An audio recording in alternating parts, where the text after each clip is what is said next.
built on my own. The empire that I thought I had built came crashing down, and I was homeless.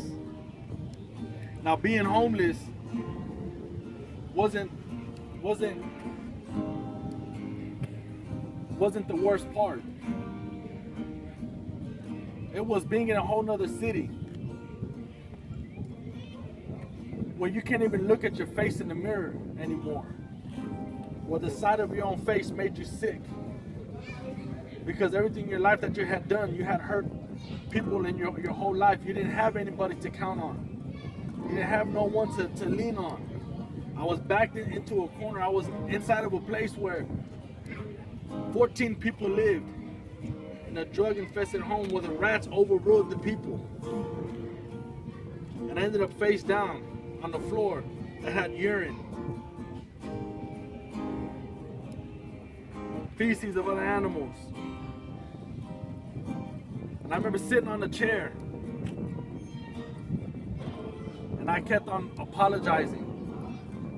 I didn't know to who or to what yet. I just kept saying, I'm sorry, I'm sorry, I'm sorry. After about the 100th time, I hit the floor, and I said, God, if you're real, if one little thing about you is real, just one little thing about you, God, is real, I don't care what it is. If you created the ants, I don't care. Show me, because I'm going to take my life. And I could see myself, this is my last breath, this is it for me. I'm done with life. All I did was hurt people. What's the point of living if all I'm going to do is hurt the next person? That night, it wasn't a vision. Yeah. Nobody came and spoke to me about Jesus. Nobody told me I was a son of God. Nobody came and ministered the word of God to me. But like a blanket on a cold winter night came and it hovered around me. As I was on the floor, see, later on in the book of Psalms, it says that even if I make my bed in hell, there you are. And I made my bed in hell, and I was ready to die. And I was ready to pay that price. So that blanket came and it hovered around me, and I laid there for 3 hours crying. Because I knew something supernatural was happening right now. So I said, I got to get out of here. I got to go back to Houston. I had no money. Out of nowhere, my relatives here in Houston calling people and calling people and calling people. They finally tracked me down to the woman standing right next to me. And she said, hey, this is your aunt from Houston on the phone. I said, what? Grab the phone. Hey, what's up? She said, I can't believe you left Houston. If you have problems, you should have came to us. We're your family. I'm sending you money. I want you to come back. You're going to come live with me. I don't want to hear nothing about it. Bye. I ain't going to fight you. I'm ready to go back home. So I came back home. And though I came back to Houston, went to church my first time, it still took 4 years as a stumbling, fumbling Christian, still going out, still doing his thing, not fully stepping into what I knew God had called me to do. So I was playing with the church. I was playing with God. I knew God was real, but I wasn't ready to commit my whole self.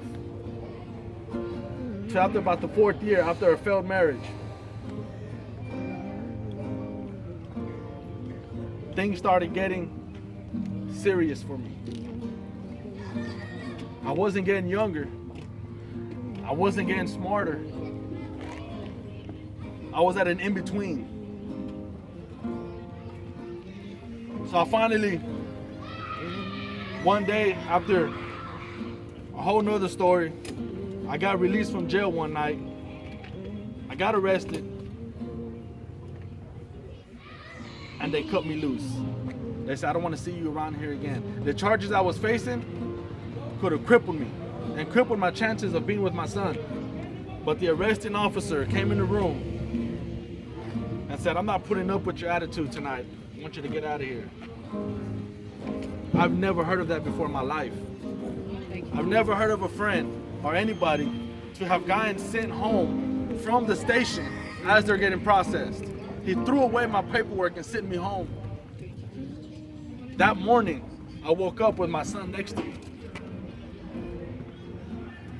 And you know, when you go swimming and you go in the water, you kind of get deaf for a second. You know, you got to get the water out of your ear. Well, I feel like I had water in my ear and I'm waking up and I couldn't hear nothing.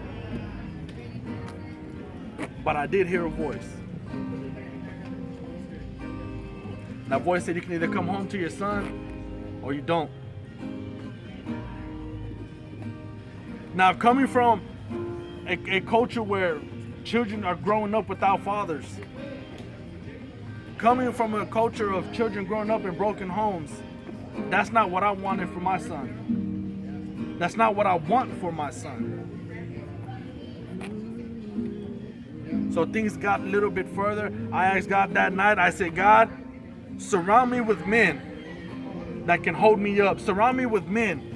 Surround me with women that can nurture me into who you want me to be, because I don't even know how to be a son. I don't even know how to be a man. I don't know how to be a brother. I don't know how to be anything. But God, will you show me? And he did. Little by little, my life started to change. I started to meet people, and people started to embrace me and accept me into their homes. If they knew who I was, they wouldn't have let me in the first place. If they knew who Andrew really was just a few short years ago, no way you'd allow me to step foot in your house. And then I had a vision of a ministry. I didn't know it was a ministry then, but all I kept seeing was voices from the street, voices of the streets, people crying out. And Nehemiah came alive in me. And so I remember the damage I caused in my neighborhood. So I started going back and just serving the people in my neighborhood, talking to the gang members that we started with, and then the younger guys, and pulling them away from the life that I helped bring them into in the first place. Doing this for a couple of years, it started to change my heart. My desires in my heart weren't the same anymore. It's not like I stopped drinking alcohol, I stopped doing drugs, I stopped doing all these things. I didn't. The desires of them just left. Every desire to have it, it was offered to me every time. I would go around my friends, here. Wow. I don't want it today. Come on, man. I'm okay. I'm okay. To now, if it's in somebody's pocket, I can smell it and it makes me nauseous. Yeah. Wow. Come on. We don't need that stuff. So, catching up to where today, 2016, now God has given me a ministry to do outreach all over the city of Houston. Not only that, is the Dream Center, which is all over the U.S., came to Houston. One girl said, I want to start a Dream Center here. She hears about what God is doing through me, says, Andrew, I want to sit with you, meet with you. I said, okay. Well, I work a full-time job, so it'd have to be, afterwards. So we met. Now, the plans that God has for us is to hit neighborhoods all over Houston, sort of what I've been doing, but they're coming in Dream Center as a relief team. Not to take over, as a relief team. Andrew, what do you need? Andrew, we want you to do this. We want you to train other leaders all over Houston to do outreach, to go talk to other neighbors, to go be a part of people's lives. I remember in my bit of a selfish pity parties, about a year ago, I was kind of having a pity party saying, God, where's the fruit? Where's the fruit? Where's the fruit? Your word says this and your word says that, but where's the fruit? Am I not fruitful? Am I not hearing your voice? So in one of the Bible studies I would host on Friday nights, a man came in who hadn't slept in 4 days, strung out on cocaine. came into the meeting because his wife was there, his ex-wife was there, who they had been together in years. He didn't even look at her. He just walked into the Bible study, knew that she was there, and he came and he looked at me and he said in Spanish, he goes, I need help. Help. So I stood up and I gave him a hug, and he's crying like a child. Big dude. Started crying and he hit the floor, and we were able to lay hands on him and deliver him. And that night was 2 years ago, and that night he has not drank, he's not done drugs. Amen. He's a spirit-filled Christian. His Bible that we gave him is highlighted and sharpened and written. I mean, he's in it. He's in it. This is a guy who couldn't even read, and he's in it. He's in his word. He asked her to marry him again. Last weekend was their wedding. She asked me to give her away. Unfortunately, her dad and her brother, nobody's in her life at this moment, but she asked me to give her away. So when I ask God, every time I ask him, God, where's the fruit? Maybe I'm having a pity party. But he shows it to me. He says, but look, when people are coming out of different backgrounds, from being Catholics, from being this and from being that, but now they're serving God in such a mighty way, and it's like, Andrew, can you not see what I've been doing through you? Why are you crying? So, Dream Center, the Voices of the Streets, we just had our meeting with Cisco Food Company, largest food company in the world, billion-dollar company, multi-billion. And Cisco says, Andrew, what are you doing? And Holly with the Dream Center, what are you doing? This is what we're doing. This is where we're in need. This is where we're in lack. They said, well, we want to buy you some trucks, and we want to fill them up with food for you every week. Will you guys get rid of this food for us and give it to the people? See, when I started, I said, this is who Andrew was. Now, who am I that God will just give me so much favor? Yes. That's not even half of what's going on in my life right now. That's not even the biggest part of what's going on in my life right now. You see, I think it was you or you said something about your heart. You said something about your heart.